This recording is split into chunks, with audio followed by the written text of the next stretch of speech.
Friends, आप सभी का आपके अपने चैनल लक्ष्य फाउंडेशन मैथ साइंस में स्वागत है। जैसा कि हमारे ये त्रिकोणमिति के अनुप्रयोग हम लोग पढ़ रहे थे और कुछ क्वेश्चनों को हमने सॉल्व कर लिया था। तो आइए क्वेश्चनों को सॉल्व करते हुए इस श्रृंखला को आगे बढ़ाया जाए और केवल सीधी बात होगी, नो बकवास। क्वेश्चनों पर केवल फोकस किया जाएगा और क्वेश्चनों के साथ खेला जाएगा। तो आइए खेलते हैं। देखिए क्वेश्चन किस तरह का है हमारा। देखिए कह रहा है कि यदि किसी मीनार के आधार से, देखिए जो भी क्वेश्चन में कहा जाए उसको हम बना देते हैं भैया। देखिए ये हमारा हो गया मीनार, ठीक है, मीनार बना दिए सर। और आधार से एक सरल रेखा बनाइए, इधर खींच दीजिए, ऐसे बना दिए सर। ए तथा बी, देखिए ए तथा बी दूरी पर स्थित दो बिंदुओं से, ठीक है, एक मान लीजिए हमारा एक बिंदु ये है और एक बिंदु हमारा ये, कहीं सरल रेखा पर ही बनाना है, ठीक है। बिंदुओं से मीनार के शीर्ष के उन्नयन कोण, ठीक है। देखिए मीनार के शीर्ष के, देखिए उन्नयन कोण कहाँ से बनता है, कैसे बनता था उन्नयन कोण हमारा? उन्नयन कोण हमारा एलिवेशन एंगल कैसे बनता था? नीचे से जब हम ऊपर देखते हैं ऐसे, है ना, मीनार का ये हमारा मान लीजिए यहाँ पे ये टॉप है, ठीक है। तो एक भैया बोला क्या है कि देखिए ए तथा बी दूरी पर स्थित दो बिंदुओं से मीनार के शीर्ष के उन्नयन कोण ए, देखिए ये वाला कितना भैया दूरी दिया गया है हमारा, ए है, और ये हमारा कितना दिया है सर, बी है, ओके। तो परिस्थित, और जैसा कि आप सभी को पता ही है ना कि जब हम मीनार की ओर जाते हैं तो कोण हमारा क्या है, बढ़ता जाता है। तो जैसा कि हमारा कहा गया है कि कोण क्या है, पूरक कोण है। पूरक कोण का मतलब क्या होता है? ऐसे दो कोणों का योग जिनका क्या होता है, ऐसे दो कोण जिनका योग 90 डिग्री होता है या 90 डिग्री के बराबर होता है, हमारा उन्नयन क्या होता है, हमारा पूरक कोण होता है ना, पूरक कोण ही तो बोलते हैं। तो देखिए यदि हमारा ये अल्फा है, ये हमारा अल्फा होगा, तो ये हमारा कितना हो जाएगा, 90 माइनस अल्फा, ठीक है। ये हमारा उन्नयन कोण होता है, दोनों को जोड़ेंगे 90 के बराबर आ जाएगा। और जैसा कि हमारे 90 डिग्री होगा और ये हमारे क्या होंगे भैया, ये हमारी मीनार की ये ऊंचाई हो जाएगी, है ना। और जैसा कि ये हमारा क्या है, न्यून कोण ही तो है, न्यून कोण के सामने वाली भुजा लंब होती है। देखिए आधार दिया गया है, लंब दिया गया है, तो हमारा जो क्षेत्र कोणमितीय अनुपात होते हैं उनमें से कौन सा लगे भैया, लंब और आधार किस में होता है, tan में होता है, तो tan लगाएंगे। तो आइए इसको सॉल्व करते हैं। हमारा देखिए सॉल्व, इसका कुछ नामकरण कर दीजिए। देखिए हमारा ये ए हो जाएगा और ये हमारा बी हो जाएगा, ये हमारा सी हो जाएगा, इसको आप डी दे दीजिए। बस खेलिए क्वेश्चनों से। अब कुछ इसमें करना नहीं है, करना क्या है कि आपको एक एक त्रिभुज को सॉल्व करना है। देखिए पहले हम क्या करेंगे, बड़े वाले त्रिभुज में चलते हैं, कोई दिक्कत नहीं, आप चाहे छोटा वाला सॉल्व करिए चाहे बड़ा वाला, आंसर आएगा आपका। तो आइए लिखते हैं त्रिभुज ए बी डी में क्या है, ठीक है। जैसा कि हमारा समकोण त्रिभुज है, त्रिभुज ए बी डी में क्या करेंगे भैया, अल्फा, tan लगाइए, tan अल्फा इक्वल लंब बटा आधार, ठीक है। देखिए यहाँ से इसकी दूरी क्या है, बी है, तो बी रख दीजिए। इक्वेशन नंबर आपका ये फर्स्ट हो गया, ओके। और इसके बाद चलिए त्रिभुज किसमें, देखिए त्रिभुज ए सी डी में, अतः त्रिभुज ए डी सी में, ओके, त्रिभुज ए डी सी में या ए सी डी में करिए, कोई दिक्कत नहीं, इसमें चलेंगे। देखिए इसमें भी tan क्या लगाएंगे, tan 90 माइनस अल्फा इक्वल लंब बटे आधार लगाइए, एच अपान आपका, देखिए यहाँ कितनी दूरी है, ए है ना, तो ए हो जाएगा आपका। देखिए tan 90 माइनस अल्फा बराबर क्या होता है, कॉट अल्फा होता है ना। किसका कन्वर्जन है, संबंध कोणों का कन्वर्जन है ना ये। तो ये हो जाएगा आपका एच अपान ए, इक्वेशन नंबर सेकंड दे दीजिए। देखिए अब हमें क्या चाहिए, ऊंचाई चाहिए। तो अब हम क्या करेंगे, यदि समीकरण 1 और 2 का गुणा कर दें तो tan कर सकता है कि नहीं, कैसे, देखिए tan है, कॉट है, कॉट का अपोजिट 1/tan, तो tan उड़ जाएगा, तो आपका ये बचेगा, कुछ निकल कर आएगा। तो हम यहाँ लिखेंगे अब यहाँ इसको क्या लिखेंगे कि समीकरण एक व समीकरण दो, समीकरण एक व समीकरण, देखिए समीकरण एक की यहाँ लिखिए, समीकरण एक की समीकरण दो से गुणा करने पर, समीकरण एक की समीकरण दो से गुणा करने पर सर, गुणा करने पर भैया आइए कर देते हैं गुणा, इन दोनों का गुणा कर दीजिए। ये हो जाएगा आपका tan alpha into cot alpha equal H upon B into H upon A के। ओके, देखिए ये हो जाएगा आपका tan अल्फा, इसको चेंज कर दीजिए 1 अपान tan अल्फा, क्योंकि कॉट अल्फा का क्या होता था tan अल्फा। देखिए इसको गुणा करिए, ये हो जाएगा H square upon A B के। देखिए tan अल्फा आपका उड़ गया, क्या बचा सर, देखिए इधर बचेगा एक। देखिए आप क्या करिए, इसका स्क्रीनशॉट लेंगे, फिर इसका प्रोसेस मैं ऊपर कर देता हूँ। ओके, हाँ ठीक है, इसको मैं हटा देता हूँ, बैक करके आप लोग इसको नोट डाउन कर लीजिएगा। देखिए बड़े ही इंपॉर्टेंट प्रश्न है, इसी तरह के प्रश्न आपके आने वाले हैं बोर्ड में। तो ये हो जाएगा 1, क्योंकि ये कट गया आपका, ये हो जाएगा H square upon A B के, या देखिए इसका उधर गुणा कर दीजिए, ए बी बराबर एच स्क्वायर या एच बराबर रूट ए बी के। ये रहा सर आपकी ऊंचाई, और ये रहा आपका आंसर। ओके, हाँ यदि क्वेश्चन समझ में आया हो, क्वेश्चन में मज़ा आया हो, तो चैनल को सब्सक्राइब करें, लाइक करें और चैनल को सपोर्ट करें। ठीक है, तो इसको नोट डाउन करेंगे, फिर चलेंगे नेक्स्ट प्रश्न की ओर। तो आइए देखते हैं, हमारा एक नेक्स्ट प्रश्न है। देखिए जो भी नंबर हो आप इसको नोट डाउन कर लीजिएगा। देखिए प्रैक्टिस है, नंबर क्या डालें इसको, देखिए कम से कम हर एक प्रश्न को 2 से 3 बार यहाँ एक बार समझिए आप लोग, उसके बाद क्या करें, समझने के बाद इसको लिखने के बाद कम से 1 से 2 बार इसको हम प्रैक्टिस करेंगे। ठीक है, आप लोग नोट में इसको नोट करने के बाद प्रैक्टिस करेंगे।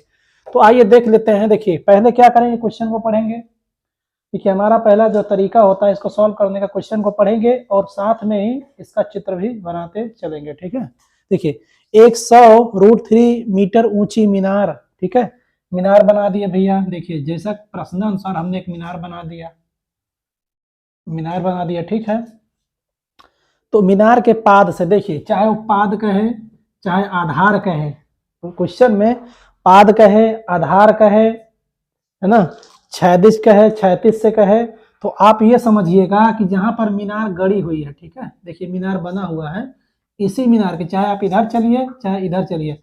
अब बिंदु का मतलब ये होता है कि वो बिंदु या उस स्थान से, जिस स्थान से इस मीनार का उन्नयन कोण बनता है, ठीक है, इस आधार के साथ। तो और आगे चलेंगे, देखिए मीनार के पास से, देखिए यहाँ से चाहे आप इधर चलिए चाहे इधर आइए, देखिए 100 मीटर की दूरी पर, 100 यहाँ मान लीजिए हम यहाँ तक आए, ये हो गया आपका 100 और ये है आपका 100√3। जैसा कि क्वेश्चन में कहा गया कि इसकी ऊंचाई इतनी है, ये मीनार हो गया। जैसा क्वेश्चन में कहता जाए वैसा आप करते जाइए कि दूरी पर स्थित किसी बिंदु से, मान लीजिए हमारे 100 मीटर की दूरी पर यहाँ पर बिंदु है, ठीक है, यहाँ से यहाँ की दूरी 100 मीटर हो गई। मीनार के शिखर का, जैसा कि कौन सा कोण बोला है, उन्नयन कोण बोला है, और जब जैसा कि उन्नयन कोण बोल दे तो आंख मूंद कर आप समझिए कि यहाँ से हम नीचे से देखेंगे, नीचे से यहाँ पर देखेंगे, अर्थात हमारा ये कुछ, ये दृष्टि रेखा हमारी कुछ ऐसी जाएगी ये। तो भैया जैसा कि उन्नयन कोण क्या होता है, ये आधार और दृष्टि रेखा के बीच में जो कोण बनता है उसे हम क्या बोलते हैं, अल्फा बोलते हैं। और जैसा कि हमें अल्फा, हाँ ये हमारा उन्नयन कोण है, तो इसे हमें ज्ञात भी करना है। तो ऊंचाई दी गई है हमारा, देखिए जो हमारा ये देखिए कोण बना है, और इस कोण के सामने वाली भुजा हमेशा क्या होती है, लंब होती है ना, लंब होता है। और ये हमारा क्या हो जाएगा 90 डिग्री, क्यों, क्योंकि ये समकोण त्रिभुज हमारा बन रहा है, और समकोण त्रिभुज के सामने वाली भुजा कौन सी होती है, कर्ण होती है। न्यून कोण के सामने वाली भुजा हमारी लंब होती है, और ये हमारी भैया कौन सी भुजा हो जाएगी, आधार भुजा हो जाएगी। लंब दिया गया है, आधार दिया गया है, और जैसा कि त्रिकोणमिति अनुपातों में लंब और आधार tan में होता है, तो आइए इसका नामकरण कर देते हैं। इसको A दे दीजिए, इसको B दे दीजिए, और इसको आप C दे दीजिए, तो लिखेंगे हल, ठीक है, हल या सॉल्यूशन कुछ भी आप यहाँ लिख सकते हैं। तो हम क्या करेंगे कि लिखेंगे समकोण त्रिभुज ए बी सी में। ओके, तो जब समकोण त्रिभुज एबीसी में क्या लगाएंगे, tan अल्फा। tan अल्फा बस करने का यही प्रोसेस होता है, इसमें कोई कंफ्यूजन मत रखिएगा कि कहाँ से इसको सॉल्व करें, कैसे स्टार्टिंग इसकी होगी। ठीक है, सबसे बड़ी समस्या ये होती है कैसे स्टार्ट करें इसको। बस चित्र बनाइए और कोण को देखिए, कोण के सामने वाली भुजा हमारी लंब होती है और भुजाओं का निर्धारण कर लीजिए। उसमें सोचिए कि कौन कौन सी भुजा दी गई है, या मान लीजिए एक भुजा दे दे और एक भुजा न दे, कुछ ऊंचाई दे या लंबाई कुछ भी पूछे, तो आप केवल और केवल उसको ये देखिए कि कौन कौन सी भुजा का मान दिया गया है, और उसके बाद क्या करिए आप, लाल बटा कक्का। ठीक है, इसको आप ध्यान में रखिए। देखिए लंब कर्ण, लंब बटा कर्ण साइन, ये आपका साइन होता है। आधार बटा कर्ण ये आपका कॉस होता है, और लंब बटा आधार ये होता है आपका टैन। उल्टा चलेंगे, इसको उल्टा कर देंगे तो आपका ये हो जाएगा कॉसेक। ठीक है, ये क्या होता है आपका कॉस, ठीक है, सेक होता है ना कॉस का, और ये हो जाएगा आपका कॉट। बस सीधा सीधा फंडा इसको लिख लीजिए और सारा फंडा आप यहीं से सेट कर दीजिए। देखिए साइन का अपोजिट कॉसेक, कॉसेक का अपोजिट साइन, मतलब लंब बटा कर्ण साइन हो जाएगा और कर्ण बटा लंब आपका कॉस हो जाएगा, कॉसेक हो जाएगा। इस तरह आपका आधार बटा कर्ण कॉस हो जाएगा और कर्ण बटा आधार, देखिए जहां से आप देखेंगे कास का, देखिए कास का ऊपर हो जाएगा और सेक आपका नीचे से गिना जाएगा। तो ये बड़ा पुराना फार्मूला है और बड़ा ही फेमस फार्मूला है और बड़ा ही सुंदर फार्मूला है, तो इसको आप नोट रख लेंगे और ये बहुत हेल्प करेगा। ठीक है, हर जगह।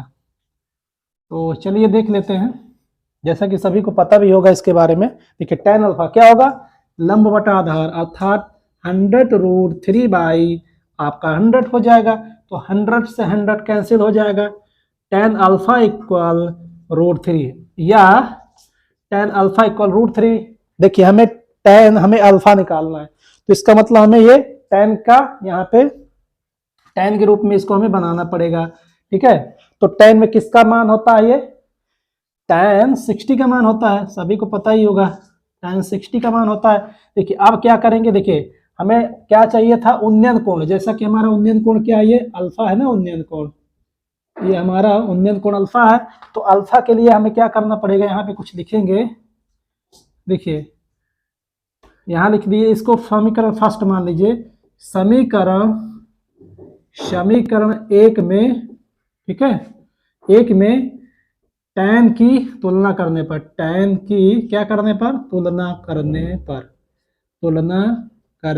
पर जब सर tan की तुलना कर देंगे, देखिए इधर tan हट जाएगा, अर्थात एक बार और लिख दीजिए, tan अल्फा बराबर tan 60 या अल्फा बराबर आपका 60 डिग्री हो जाएगा। अर्थात हमारा उन्नयन कोण कितना प्राप्त हुआ सर, उन्नयन कोण हमारा कितना प्राप्त हुआ, 60 डिग्री प्राप्त हुआ। इसको आप नोट डाउन करेंगे। देखिए बहुत सिंपल, अच्छा, सुंदर, ठीक है, प्रश्न था, इसको नोट डाउन करेंगे, कम से कम 2 बार इसको प्रैक्टिस करेंगे, पेपर में आपको सर मिलने वाला है। ठीक है, उम्मीद है कि इस तरह के ही प्रश्न आपके पूछे जाएंगे। देख लेते हैं हमारा नेक्स्ट प्रश्न है, इसको नंबर जो भी आप डाल लीजिएगा। देखिए क्वेश्चन को हम पढ़ेंगे, उसके बाद इसको सॉल्व करेंगे। देखिए क्वेश्चन को पढ़ते जाएंगे और चित्र बनाते जाएंगे। ठीक है, तो किसी दीवार पर, जैसा कि हमारा दीवार मीनार, ठीक है, कुछ हमें ऐसा ही दिखता है ना, ऐसे ही होती है हमारी दीवार, ऐसे बनाइएगा और फिर बढ़िए। तो दीवार पर झुकी एक सीढ़ी हमारी कैसी होती है, दीवार पर ऐसी, तो देखिए हमारा जो जीना होता है कुछ ऐसे तो झुका होता है, इस दीवार पर ऐसे बना दीजिए। तो सीढ़ी का उन्नयन कोण देखिए, जैसा कि इसका उन्नयन कोण कैसे बनेगा, ऐसे तो बनेगा, दीवार पर रख दिया जाएगा, तो इसका दीवार जो होगा, इस दीवार के आधार से इसको मिला देंगे, तो ये जो हमारा उन्नयन कोण होगा, ये बीच वाला, यही तो होता है ना उन्नयन कोण, नीचे से और इस आधार के बीच में बनता है।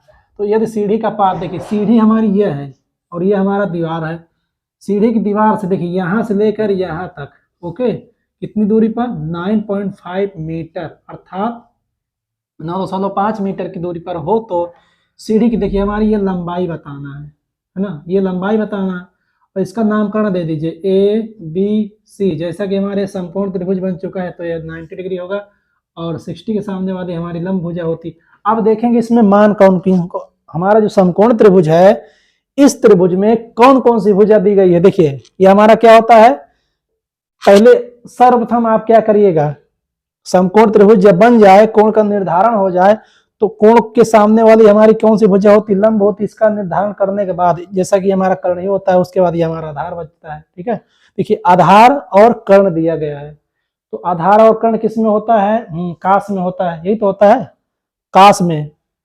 आधार हमारा किस में होता है, काश में। देखिए चाहे आप सेक लगाइए चाहे काश लगाइए, मान हमारा आंसर अब सर कुछ लोग सोचेंगे सर कर्ण भी तो दिया गया है, आधार भी दिया गया है, तो आधार और कर्ण किस में होता है, काश में होता है। चाहे आप सेक लगाइए चाहे काश लगाइए, मान आपका उतना ही आएगा। ठीक है, तो आप यहाँ क्या करेंगे, देखिए आधार बटा कर्ण, तो हम काश लगाएंगे यहाँ पे, तो लिखेंगे यहाँ पे हल, सॉल्व कि समकोण त्रिभुज, जैसा कि हमारा समकोण त्रिभुज है ना, समकोण त्रिभुज ए बी सी में। ठीक है, तो हाँ ए बी सी में, तो आप क्या लगाएंगे, cos 60 इक्वल क्या हो जाएगा आपका, देखिए आधार बट्टा कर्ण अर्थात B C by A B के, या क्या हो जाएगा 9.5 बाई एल। तो cos 60 का मान क्या होता है 1/2, ये हो जाएगा 9.5 बाई एल। तो एल बराबर क्या हो जाएगा 9, देखिए क्रॉस मल्टीप्लाई कर देंगे तिर्यक गुणा into 2k। Okay, L equal हो जाएगा कितना हो जाएगा, 2 पंचे 10 हो गया, और ये हमारा 19 हो गया। ठीक है, तो अर्थात हमारा फाइनली एल इक्वल 19 मीटर क्या आया, सीढ़ी की ऊंचाई। ओके, ये रही हमारी सीढ़ी की लंबाई। ठीक है, एल की वैल्यू हमें प्राप्त करना था, और हमारे देखिए प्रश्न में जो इकाई हमारी मीटर में दी हो तो मीटर में लिखेंगे, सेंटीमीटर में दी हो तो सेंटीमीटर में लिखेंगे। ओके, इसको ध्यान में रखिएगा, और साथ में इसको मान के साथ आप लोग इकाई जरूर लिखेंगे। ओके, तो इसको नोट डाउन करेंगे, बड़ा सुंदर और सब सुशील प्रश्न था, नोट डाउन करेंगे, फिर चलेंगे नेक्स्ट प्रश्न की ओर। कितना बढ़िया प्रश्न है और कितना इजी, देख लेते हैं। ऊंचाई और दूरी का ही हमारा एक देखिए शंकु से संबंधित एक प्रश्न है। ठीक है, तो ये इसको शंकु में भी इसको जोड़ सकते हैं, बशर्ते कोई दिक्कत नहीं, सॉल्व भी करना शंकु, वैसे भी हमने सॉलिड ज्योमेट्री पढ़ाई था। तो आइए देख लेते हैं इस प्रश्न को। देखिए हमारा प्रश्न क्या कह रहा है, एक शंकु की त्रिज्या, देखिए हमारा शंकु कैसा होता है, कुछ ऐसा ही होता था ना, तो हम लोगों ने इसको पढ़ा था। देखिए शंकु का आधार कैसा होता है, वृत्ताकार होता है ना। तो आइए देखिए त्रिज्या इसकी, हमारी इसकी त्रिज्या दी गई है। देखिए ये क्या होती है, इसकी ऊंचाई होती है शंकु की, सभी को पता ही होगा सर। देखिए ये हो गया आपका रेडियस, ठीक है, और ये हो गया इसकी स्लेंथ हाइट, बोले तो त्रिज्या ऊंचाई 12 सेंटीमीटर। हाँ, इसकी ऊंचाई कितनी दी गई है 12 सेंटीमीटर। ठीक है, इसकी ये ऊंचाई हो गई शंकु की, और ये स्लेंथ हाइट हो गई, है ना, अर्थात त्रिज्या ऊंचाई। तो शंकु की त्रिज्या ऊंचाई, हमें त्रिज्या ऊंचाई ही बताना है। इसकी रेडियस कितनी दी गई है 3.5 सेंटीमीटर। ओके, तो देखिए जैसा कि हमारे ये क्या है, त्रिज्या ऊंचाई है, ये देखिए ऊंचाई है, और ये हमारी क्या है रेडियस है। ठीक है, तो देखिए यहाँ पे देखिए ये हमारी ऊंचाई क्या होगी, इस रेडियस पर लंब होगी, जब लंब होगी तो सर कितना होगा 90 डिग्री होगा ना, ये 90 डिग्री होगा, और 90 के सामने वाली हमारी क्या होती थी भुजा, क्या होती थी कर्ण भुजा होती है ना। और देखिए यह जो हमारी कर्ण भुजा हो गई, तो इसमें क्या लगाएंगे हम, पाइथागोरस प्रमेय लगा दीजिए सीधा सीधा। ठीक है, और हम इसमें क्या लगाएंगे पाइथागोरस प्रमेय, इसको हम क्या मान लेंगे, हमारा ये थीटा कोण है। वैसे भुजा हमारी देखिए ये ऊंचाई दी गई है और ये त्रिज्या दी गई है, तो स्लेंथ हाइट हम इसको निकाल सकते हैं। क्यों, क्योंकि हमारी क्या होती है 90 डिग्री के 90 के सामने वाली। ठीक है, हमारी कर्ण भुजा होती है, तो लगा दीजिए इसमें, इसको ए मान लीजिए, इसको बी मानते हैं, इसको बी और इसको सी मान लीजिए, तो लगाइए पाइथागोरस प्रमेय। देखिए समकोण त्रिभुज हमारा बन रहा है कि नहीं, अतः देखिए त्रिभुज इसको बाहर निकाल सकते हैं। देखिए ऐसा कुछ आपका बन रहा है ऐसे। ओके, ये आपका 90 डिग्री हो गया, ये ए हो गया, ये बी हो गया, और ये सी हो गई, ये आपकी 12 हो गई, ये एल हो गया आपका ये 3.5 सेंटीमीटर। तो लिखेंगे अतः सॉल्व, लिखिए S O L V solve. ठीक है, समकोण त्रिभुज, समकोण त्रिभुज ए बी सी में, इतना हो गया आपकी भूमिका। अब इसके बाद क्या लिखेंगे, देखिए ये क्या हो जाएगा आपका AC स्क्वायर। समकोण त्रिभुज ABC में पाइथागोरस लिखेंगे, पाइथागोरस प्रमेय से इतना लिखने के बाद आप यहाँ से स्टार्ट करेंगे कि AC स्क्वायर बराबर हो जाएगा आपका AB square plus BC square के। तो AC आपका कितना है, L स्क्वायर है, और AB आपका कितना है, 12 का स्क्वायर हो जाएगा, BC कितना है, 3.5 का होल स्क्वायर हो जाएगा। ओके, तो यह L स्क्वायर कर देखिए, 12 का वर्ग कितना हो जाएगा, 144 हो जाएगा, और 35 का वर्ग कितना हो, सॉरी 3.5 का वर्ग कितना हो जाएगा, 35 का वर्ग कितना होगा, हो जाएगा 25, 4 3 12, अर्थात 2 अंक के बाद दशमलव। तो ये आपका बनेगा फाइनली, इसको टोटल करेंगे कितना बनेगा, ये आपका हो जाएगा L स्क्वायर बराबर हो जाएगा, देखिए 6 और 5 2.25, देखिए 156.25। कुछ समय के लिए आप इसको थोड़ा दशमलव हटा के, मान लीजिए दशमलव, चलिए अच्छा ठीक है, दशमलव हटाएंगे, नीचे क्या लग जाएगा आपका, 0 लग जाएगा, दशमलव हट गया। तो अब क्या करेंगे हम भैया, देखिए L इक्वल हो जाएगा 15,625 बटा 100, देखिए स्क्वायर हटेगा, रूट लग जाएगा आपका, है ना। तो L बराबर आपका हो जाएगा, देखिए 15,656 किसका वर्ग होता था, सभी को पता होगा ना, 125 का वर्ग होता है, 125 का, और सब 100 किसका होता है, 10 का होता है, 10 इंटू 10 कर देंगे। तो ये फाइनली आपका हो जाएगा, देखिए 125 का बाहर निकालेंगे, पेयर बन रहा है ना आपका, अपान 10 के, ठीक है। तो इसको हम 10 हटेगा ऊपर, क्या एक अंक के बाद, देखिए इकाई से एक अंक के बाद दशमलव लग जाता है, दशमलव कितना हो जाएगा, सेंटीमीटर। तो इसका मतलब हमारा जो स्लेंट हाइट कितना प्राप्त हुआ, 12.5 सेंटीमीटर। ये आपका प्रश्न सॉल्व करेंगे, फिर चलेंगे नेक्स्ट प्रश्न की ओर, ठीक है। बड़ा ही अच्छा प्रश्न है, इसको सॉल्व करेंगे, कम से कम 2 बार इसको प्रैक्टिस करेंगे।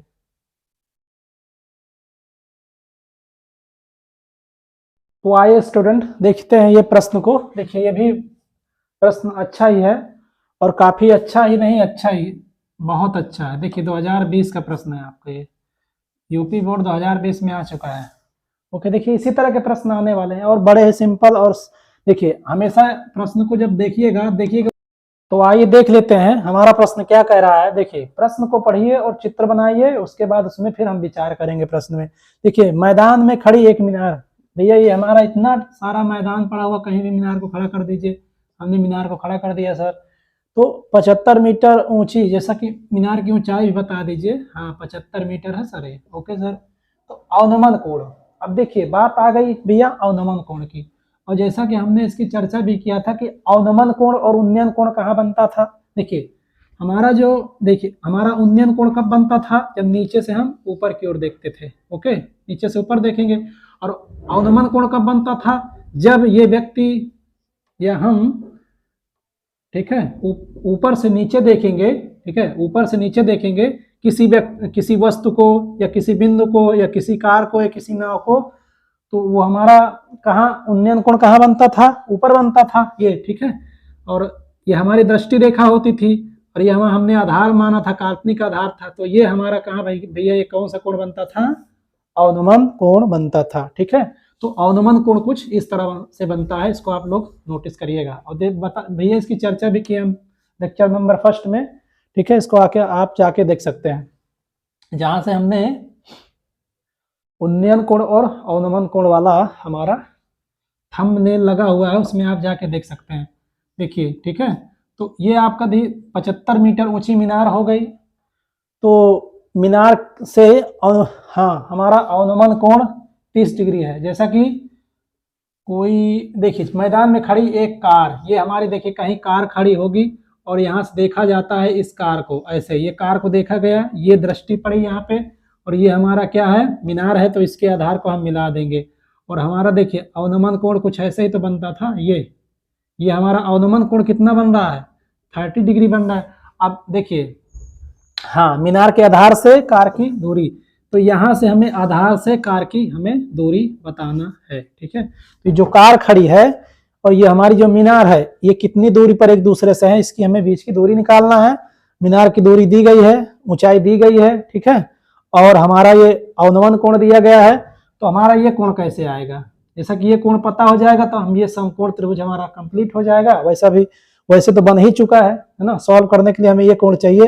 तो जैसा कि आप लोगों ने देखा भी था, जैसे कि एक ऐसे दो समांतर रेखाएं होती थी और एक तिर्यक रेखा ऐसे काटती थी, ठीक है। तो हमारा देखिए कुछ ऐसे जेड बनता था कि नहीं, ये जेड बनता था सर, बिल्कुल बनता था।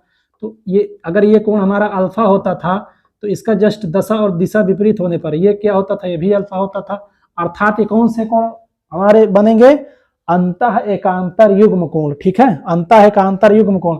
ये 30 डिग्री देखिए यहाँ पे जेड, देखिए इसको थोड़ा बढ़ाएंगे, देखिए कुछ जेड की तरह बन रहा है कि नहीं, तो ये 30 होगा तो ये भी हमारा 30 बनेगा। देखिए अवनमन कोण की स्थिति कहीं भी बने क्वेश्चन में तो आप इसी तरह आपको करना है, आंख मूंद कर अवनमन कोण यहाँ बोले तो आपको अवनमन कोण यहाँ पे बनाना है। क्वेश्चन को सॉल्व करने के लिए बशर्ते दर्शाएंगे यहाँ पे, और इस कोण को हम यहाँ पे, ठीक है, दृष्टि रेखा और आधार रेखा के बीच में इसको दर्शाएंगे, फिर क्वेश्चन को सॉल्व करेंगे। देखिए जैसा कि हमें प्राप्त करना है, इसको कुछ मान लीजिए, हम यक्स मान लेते हैं, ठीक है। ये देखिए 30, देखिए हमारा आधार प्राप्त है और लंब प्राप्त है। जैसा कि त्रिकोणमितीय अनुपातों में किसका होता है, tan का होता है। तो लंब देखिए, क्यों भैया ये लंब होगा, क्योंकि हमारा ये न्यून कोण है ना, न्यून कोण के सामने वाली भुजा कौन सी भुजा होती थी, लंब भुजा होती है, ठीक है, ये सभी को पता है। और जैसा कि हमारी ऊंचाई कितनी है, 75 मीटर दी गई है, तो लंब है, आधार है, ठीक है। तो आइए इसका नामकरण भी कर दीजिए, ए कर दीजिए, इसको बी मान लीजिए, इसको कुछ भी मान सकते हैं आप, कहीं से भी स्टार्ट कर सकते हैं। देखिए तो हम सॉल्व करेंगे इसको, सॉल्व तो समकोण त्रिभुज ए बी सी में, ABC में क्या लगाएंगे, देखिए tan लगा दीजिए, tan 30 इक्वल आपका हो जाएगा 75/x। ओके, देखिए AC अपान, एक बार लिख दीजिए, AC अपान BC के इक्वल 75 डायरेक्ट भी लिख सकते हैं, कोई दिक्कत नहीं। तो tan 30 की वैल्यू क्या होती है, 1/√3 होती थी, 75 आपका हो जाएगा x, या x को क्रॉस मल्टीप्लाई कर दीजिए, तो देखिए x का 1 में गुणा हो जाएगा, आपका x प्राप्त होगा, और √3 75 के साथ गुणा कर देंगे तो 75√3, अर्थात हमारी जो है b से, अर्थात कार, ये हमारी क्या है भैया, कार है। ये कार से ये हमारी जो मीनार है, ठीक है, कार और मीनार के बीच की दूरी कितनी हमें प्राप्त हुई, 75√3 मीटर में है ना मान, हाँ मीटर में है, तो इसको आप मीटर में लिखेंगे, मीटर। ओके, 75√3 मीटर, 75√3 मीटर, इसको नोट डाउन करेंगे। ये भी आपका प्रश्न जो है अच्छा था, काफी अच्छा था, ये भी 2000 जैसा कि हमारा 20 में पूछा गया, ठीक है। इसको नोट डाउन करेंगे और कम से कम 2-3 बार प्रैक्टिस करेंगे। देखिए इसमें है, इस टॉपिक में कुछ नहीं है, केवल और केवल आपको चित्र बनाना आना चाहिए। जैसा कि चित्र कैसे बनता है, इसकी 2 स्थितियां होती है ना, एक उन्नयन कोण की और एक अवनमन कोण की, और जब क्वेश्चन हमारा सॉल्व होता है तो दोनों उन्नयन कोण की स्थिति में ही सॉल्व होता है, ठीक है। तो अवनमन कोण क्या, इसमें अवनमन कोण दे दे तो घबराना नहीं है, इसको केवल ऐसे दर्शा देना है, और उसके बाद देखिए एकांतर युग्म एंगल के द्वारा इसको हमें, जैसा कि ये जितना होगा उतना ही ये हमारा होगा, ठीक है। तो इसको सॉल्व करेंगे और देखिए 2 से 4 बार इसको सॉल्व कर लेंगे तो वैसे भी दिमाग में ये बैठ जाएगा। सॉल्व करिए और फिर चलते हैं नेक्स्ट प्रश्न की ओर। तो आइए देख लेते हैं, हमारा एक नेक्स्ट प्रश्न है और बड़ा ही अच्छा और बड़ा ही उम्दा प्रश्न है, ठीक है, और काफी सिंपल, इसमें कुछ नहीं है, केवल प्रश्न को पढ़ना है, ठीक है, शब्द को समझना है और हमें चित्र बनाना है, ठीक है। देखिए एक मीनार की ऊंचाई, मीनार बता दिया भैया, तो मीनार बना दीजिए, ऐसे खड़ा कर दीजिए मीनार, हाँ सर मीनार खड़ा हो गया है। ऊंचाई कितनी है, देखिए इसकी ऊंचाई 100 मीटर है, 100 मीटर बना दीजिए। सूर्य का 30 से 45 हो जाता है, इसका मतलब यह है कि मान लीजिए सर, देखिए यहाँ कहीं आपका सूर्य है जी, है, ठीक है, सूर्य देवता जी हैं, और जब इस मीनार पर, ठीक है, रोशनी पड़ती है अर्थात किरणें पड़ती हैं, तो मीनार की छाया इधर तो ही बनेगी। तो जैसा कि हमारा 29, ठीक है, 29 का मतलब यहाँ पे क्या होगा, उन्नयन कोण होगा। तो उन्नयन कोण हमारा देखिए, और क्या बोला है 30 से, तो मान लीजिए छाया यहाँ, देखिए यहाँ से पहले, ठीक है, छाया यहाँ हमारी पड़ रही है। ओके, पहले हमारी छाया कहाँ थी, यहाँ थी। ठीक है, ऐसे पड़ती है तो इसकी छाया यहीं, देखिए जमीन पर ही बनेगा ना, भूमि पर, भूमि पर ही तो छाया बनेगी इसकी मीनार की। देखिए आधार से इसकी छाया कितनी इसको और देखेंगे, 30 से 45 हो जाता है। जैसा कि हमारा पहले कितनी छाया थी, उन्नयन कोण हमारा कितना था, 30 था। हमेशा याद रखिएगा जब भी प्रश्न में दो कोण दे कि उन्नयन कोण पहले 30 था फिर 60 हो गया, या 45 था 60 हो गया, ठीक है, कुछ भी दे दे, कहने का तात्पर्य मेरा यह है कि जो हमारी मीनार होगी, जो भी कोई मान लीजिए दीवार है, मीनार है, पेड़ है, कुछ भी हो, तो उसका जो उन्नयन कोण बनता है, ठीक है, उसका जो उन्नयन कोण बनता है, जितना दूर होगा, इससे जितना दूर होगा उतना ही वो कोण कितना होगा, कम होगा, कम बनेगा। ठीक है, और जैसे कि क्वेश्चन में बोले कि 60 हो गया, 30 हो गया, अब ये मतलब ये समझिएगा कि पहले यहाँ पे 30 रहा होगा तो 30 पहले कर देंगे, फिर उसके बाद 60 यहाँ कर देंगे, ऐसा नहीं, बिल्कुल नहीं करना आपको। मैं चित्र बनाने का तरीका बता रहा हूँ, दर्शाने का, कि कैसे इसको हम दर्शाएंगे। ठीक है, तो पहले यहाँ पे कितना था, 30 था। कहने का तात्पर्य है कि इस मीनार से, या कोई मंदिर मस्जिद कुछ भी होगा, पेड़ होगा, तो इसकी जो छाया होगी, ठीक है, इसकी छाया या इसका उन्नयन कोण, या कोई व्यक्ति, ठीक है, ना हो, कोई बिंदु हो, कितना कुछ भी हो, तो कहने का मतलब ये जब भी इसका उन्नयन कोण बनेगा तो इससे जितना दूर होगा वो कोण उतना ही कम होगा, जब दो कोण दिए गए होंगे।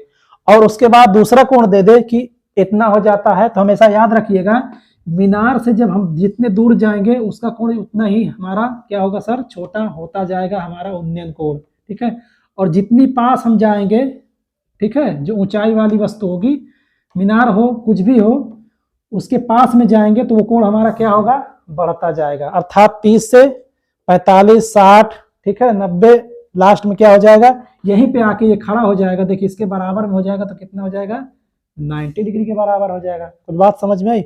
तो कहने का मतलब यह है कि आप मीनार की ओर जाएंगे तो कोण बढ़ता जाएगा, मीनार से दूर जाएंगे तो कोण हमारा क्या होगा, घटता जाएगा। उम्मीद है कि समझ में आ गई होगी बात।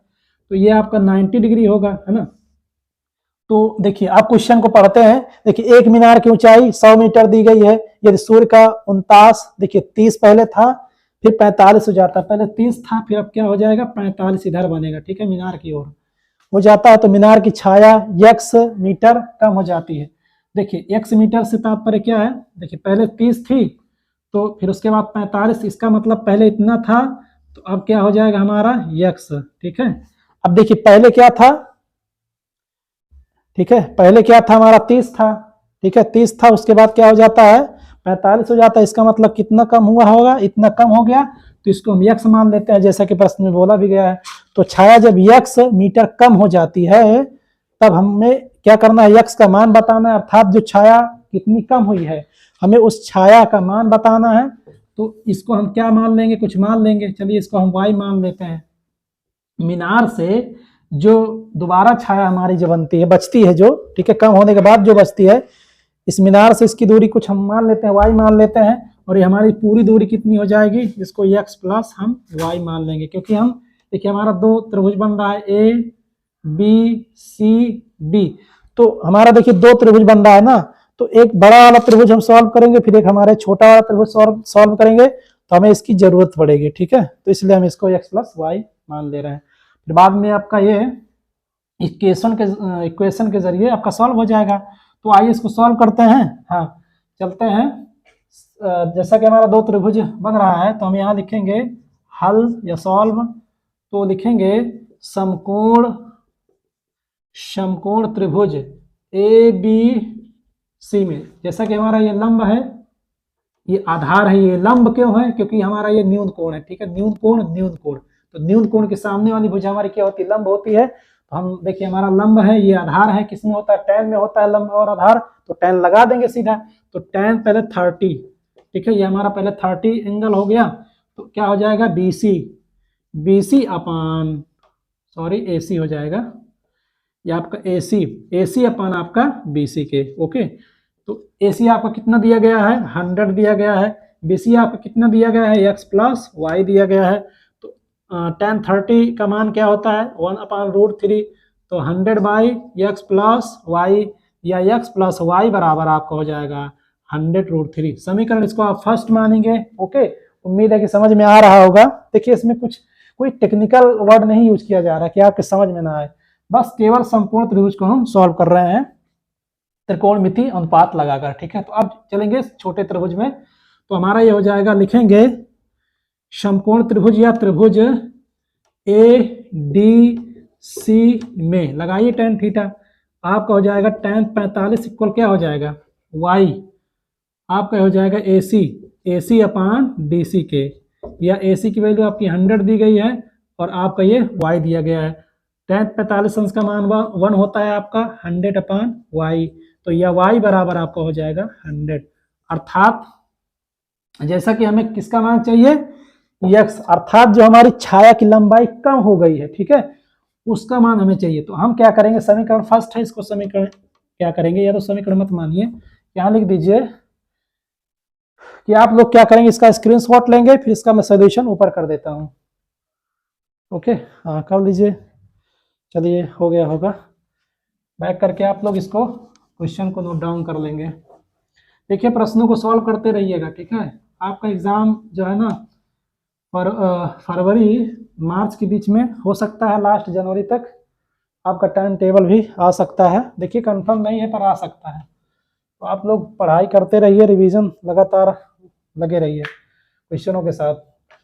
जैसा कि मैं सॉल्व करा ही रहा हूँ यहाँ पे, कोई पूरी कोशिश करूँगा मैं क्वेश्चनों को ख़त्म करने की, बशर्ते आप लोग भी लगे रहिए, मेहनत करते रहिए। तो y का मान समीकरण फर्स्ट में रखने पर, ओके, y का मान समीकरण फर्स्ट में रखने पर, देखिए y का मान समीकरण फर्स्ट में रख देंगे, 100 को रखेंगे यहाँ पे, तो आपका 100 उधर चला जाएगा, आपका x का मान निकल आएगा, है ना। y का मान समीकरण 1 में रख दीजिए रखने पर। तो आइए रखते हैं, देखिए आपका x प्लस वाई बराबर 100√3 हो गया। तो देखिए x प्लस, देखिए y का मान कितना है आपका 100 है, तो y की जगह 100 रख देंगे, 100√3 हो जाएगा। तो x देखिए प्लस है, उधर भेज देंगे इसको, हमें क्योंकि x मान चाहिए 100√3 माइनस 100 के, ओके, या x बराबर, देखिए 100 यहाँ से कॉमन ले लेंगे, कॉमन लेंगे तो आपका ये बचेगा रूट, देखिए यहाँ से √3 बचेगा और यहाँ से 100 चला जाएगा तो 1 बचेगा। तो ये हो जाएगा आपका 100√3 माइनस 1, ये आपका रहा आंसर। ओके, उम्मीद है कि क्वेश्चन समझ में आया होगा। मजा आया हो तो नए हैं तो चैनल को सब्सक्राइब करें और चैनल को सपोर्ट करें, ठीक है। क्वेश्चन को तो आइए देख लेते हैं। हमारा एक छोटा सा प्रश्न है, ठीक है, बहुविकल्पी प्रश्न है, मल्टीपल चॉइस टाइप का क्वेश्चन, इसको देखेंगे और बड़ा ही छोटा है पर खोटा है। देखिए, यदि मीनार की ऊंचाई एवं उसकी छाया की लंबाई समान हो तो सूर्य का उन्नयन कोण बता दीजिए सर। देखिए ये कोई मीनार है, ओके, तो जैसा कि इसकी छाया कहाँ बनेगी, यही जमीन धरती पे ही तो बनेगी, है ना, नीचे बनेगी। तो उन्नयन कोण, जैसा कि उन्नयन कोण हमारा कैसा बनता है, मीनार के टावर को देखिए आप, ये हो गया आपका टावर, इसकी दृष्टि रेखा हमारी लहरा गई, थोड़ी लहरिया देवी बन गई, इसको हम सीधा कर देते हैं। हाँ, ये लहरिए का नहीं, देखिए तो कहने का तात्पर्य इसमें यह है कि उसकी छाया, देखिए छाया हमेशा कहाँ बनती है, भूमि पर ही बनती है। इसको आप कभी छाया मत समझिएगा, छाया हमेशा कहाँ बनती है, भूमि पर ही बनती है, ठीक है। तो छाया की लंबाई x मान लीजिए और मीनार की लंबाई भी आप देखिए, ये a है, ये b है और ये c है।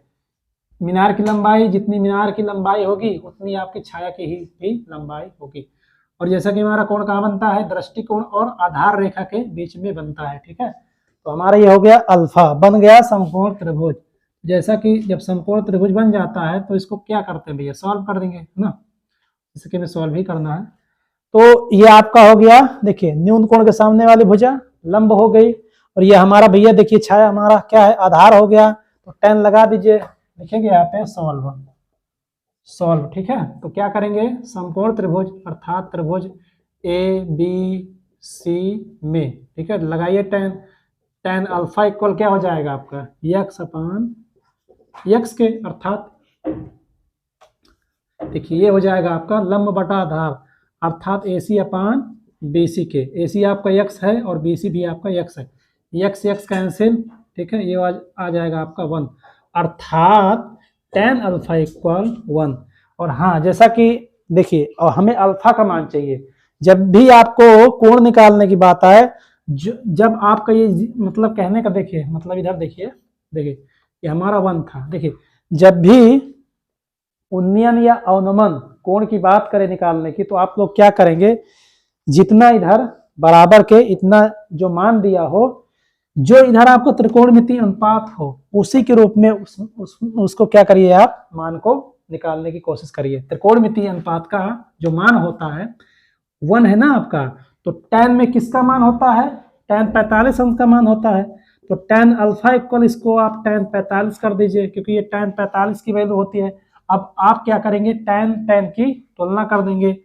तो आप क्या करेंगे, यहाँ इसको एक समीकरण फर्स्ट मान लीजिए। तो समीकरण लिखेंगे, समीकरण फर्स्ट में tan की तुलना करने पर, tan की तुलना करने पर तुलना कर दीजिए। तुलना कर देंगे दोनों तरफ, भैया tan है तो एक बार और लिख दीजिए, tan अल्फा इक्वल आपका हो जाएगा tan 45 के, ओके, या अल्फा इक्वल आपका हो जाएगा 45 डिग्री के। अर्थात हमारा उन्नयन कोण कितना प्राप्त हुआ, 45 डिग्री, 45 डिग्री नोट डाउन करेंगे। और इस तरह के प्रश्न आने की पूरी संभावना है आपकी, ठीक है, किसमें, बहुविकल्पी जो मल्टीपल टाइप क्वेश्चन होते हैं, तो उसमें आपका ये पूछा जा सकता है, ठीक है, नोट डाउन करेंगे। उसके बाद हम नेक्स्ट प्रश्न की ओर प्रस्थान करेंगे, ओके। तो ये रहा आपका प्रश्न, इसको सॉल्व कर लीजिएगा, बैक करके आप लोग देख लीजिएगा। और जैसा कि हाँ, ये हमारा टॉपिक जो है हाइट एंड डिस्टेंस वाला यहीं पे समाप्त होता है। और इसमें जो कुछ, ठीक है, जो प्रश्न बचे हुए हैं, 2-4 प्रश्न में बाद में इसको करवाने की पूरी कोशिश करूंगा। प्रैक्टिस सेशन रखा जाएगा जब आपका पेपर और नज़दीक आ जाएगा, ठीक है। तो उसकी ऐसे क्वेश्चनों की मैं प्रैक्टिस में, ठीक है, बना रहा हूँ सेट। आप लोगों के लिए महत्वपूर्ण जो प्रश्न आएंगे, आने लायक हैं आपके बोर्ड एग्जाम में, ऐसे प्रश्नों की मैं श्रृंखला बना रहा हूँ, ओके। तो जैसा कि हमारा ऊंचाई और दूरी के बाद हम लोग पढ़ने वाले हैं, ठीक है, जैसा कि हमारा टॉपिक पे इसके पहले चल रहा था त्रिभुज। तो त्रिभुज में हम लोगों ने छोड़ दिया था, हम लोगों को क्या पढ़ना है त्रिभुज में, त्रिभुजों की समरूपता, ठीक है। हम त्रिभुजों की समरूपता पढ़ने वाले हैं, ओके। और हाँ, त्रिभुज की समरूपता में हम इसकी जो थ्योरम है कुछ, ठीक है, हमारी जो थ्योरम है, जैसे आपकी भुजा भुजा, ठीक है, कोण कोण, है ना, कोण भुजा कोण, ऐसी कुछ प्रमेय होंगी त्रिभुज पर आधारित, उसको सॉल्व करेंगे। और हम पाइथागोरस, ठीक है, पाइथागोरस जो हमारी प्रमेय है, ठीक है, पाइथागोरस प्रमेय की थ्योरम को भी हम सॉल्व करेंगे, ओके। तो हम जब ये टॉपिक समाप्त कर लेंगे तो इसके बाद हम पढ़ने वाले हैं व्रत। और जैसा कि आप सभी को पता होगा कि व्रत जो कि आपके सिलेबस से इसको हटा दिया गया है, और इसमें पढ़ना हमें क्या है, व्रतों के क्षेत्रफल, व्रतों के क्या पढ़ना है, क्षेत्रफल को पढ़ना है, ठीक है। और जैसा कि हम जब तक व्रत के बारे में थोड़ा सा बेसिक समझ नहीं विकसित करेंगे, तो व्रतों के बारे में कैसे सॉल्व कर पाएंगे। वैसे तो बोर्ड को ये नहीं करना चाहिए था, है ना। देखिए, ये काट छांट, ये तो आपको टॉपिक ही हटा देना चाहिए पूरा। हमें जैसा कि व्रत भैया हटा दिया गया है, और उसमें व्रतों के जो क्षेत्रफल उसको नहीं हटाया गया, या तो व्रत को पूरा ही हटा देना चाहिए था। चलिए ठीक है, ये विषय बहस का नहीं है। तो हम पढ़ेंगे इसके बाद व्रतों के क्षेत्रफल, ठीक है, हम पढ़ने वाले हैं व्रतों के क्षेत्रफल। तो इसके पहले हम क्या पढ़ेंगे, त्रिभुजों की समरूपता, और उस पर आधारित जो हमारी प्रमेय बच गई थी। जैसा कि मैंने त्रिभुज के बारे में, जो हमारा त्रिभुज टॉपिक है, काफ़ी मैंने क्वेश्चन भी करवा दिया था, थेल्स थ्योरम और थेल्स थ्योरम की प्रमेय भी करवा दिया था। और हाँ, समरूपता और सर्वांग समता में अंतर भी बताया था, उसको आप सॉल्व कर लीजिएगा और क्वेश्चन भी लगाइएगा, क्योंकि ये क्वेश्चन इससे आएगा ही आएगा। तो आप लोग इसको लगे रहिए, प्रैक्टिस करते रहिए। पेपर आपका फरवरी मार्च के बीच में अनाउंसमेंट हो जाएगा, टाइम टेबल भी आ जाएगा। तो चलिए मिलते हैं नेक्स्ट लेक्चर में नए टॉपिक के साथ, नए क्वेश्चन के साथ। तब तक के लिए धन्यवाद, नमस्कार। हाँ, हमारे नए जो व्यूवर्स हैं, नए हमारे दोस्त आ रहे हैं, तो आप लोग क्या करिए, चैनल को सब्सक्राइब कर लीजिएगा और चैनल को सब्सक्राइब करके सपोर्ट करिए और चैनल से जुड़िए। जो आपके नए भाई और बहन हो अगल बगल में जो 9th वाले हों, उनको भी चैनल के बारे में बताइए और जोड़िए। ठीक है, बहुत फ़ायदा मिलने वाला है, ये तो अभी शुरुआत है। तो ठीक है, मिलते हैं नेक्स्ट लेक्चर में नए टॉपिक के साथ। तब तक के लिए धन्यवाद, नमस्कार।